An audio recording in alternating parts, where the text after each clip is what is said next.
Hi, my name is Chelsea, and I led a single group session for young adults who work full time and are also pursuing higher education.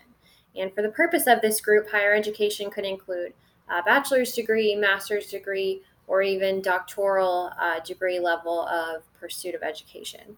And for the purpose of this group, it was to provide support and encouragement for young adults in this specific, but often overlooked time in their lives when they're trying to juggle family life and their full-time workload, and then also pursuing their education, and just how to balance all of that realistically.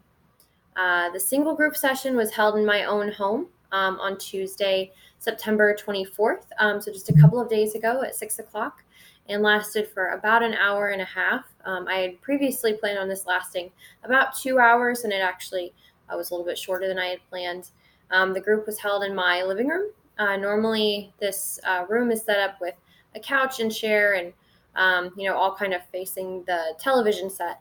But for the purpose of this group specifically, I actually pushed everything out and kind of formed a circle. I brought in some more chairs just so we can all, sit and face each other and really get to know each other, and feel more of like a group environment rather than just sitting around a living room. My husband actually acted as the co-leader for the purpose of the group, and assisted with, directing the conversation and asking starting questions just to keep the conversation and discussion going. 6 people were in attendance in the group. Originally, I had actually planned for about 8 to 10, so we had a little bit less than I had planned, but 6 people ended up coming to the group, and that's not including my husband or myself. And everyone who attended was actually either a friend of mine or a mutual friend of mine in this specific stage of life. So, again, working full time and pursuing higher education. And it was a mix of both male and female participants of the group. So to begin the group, I got everyone's attention and just welcomed them and wanted to make them feel comfortable, and then went clockwise around the group and asked everyone to share their name, what degree they're pursuing, and what full-time job they're holding right now.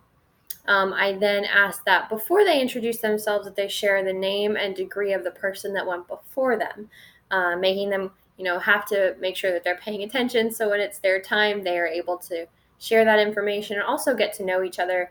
I know a lot of us knew each other already, but, for those that may not have been as close or are like extended friends, we're all able to remember each other's names and get to know each other. And it seemed to help focus everyone a little bit more and develop more of a comfort level when you're like talking on behalf of somebody else. Once introductions were done, I did a word or phrase round and asked the group how would they describe their work and school balance in one word. Some came up with like stressed or overwhelming at times, and then others actually was manageable, and they were able to enjoy themselves. So we had a little bit of a diversity in that group, and this actually led into a group discussion about time management and stress management, how we manage our time. And this also led into a group discussion about making time for social life and how we're able to like actually enjoy our lives while we're, having all of these responsibilities as well. Uh, for the most part, all the group members were actually very engaged in the conversation of the group. So drawing out members was not something I actually had to do. The group dynamic for this was a bit skewed as far as, with this group, most of us either knew each other or knew of each other or had somebody there that we were already connected with. Whereas, a normal support group or counseling group, you're probably not going to know anybody there. So that was a little bit skewed, but we did have a very high comfort level in this group. So it kept the conversation and the discussion going pretty well. For my self-evaluation, I feel that I kept the discussion going pretty well. There were definitely some aspects that I can improve on. I believe that I did a good job at making everyone feel comfortable and welcome, and like they had a voice in the group with, making sure everybody at least had one chance to have the floor where it was just them and they didn't have to try to, break into the conversation, and also trying to welcome everyone and just make everyone feel like they had a place there.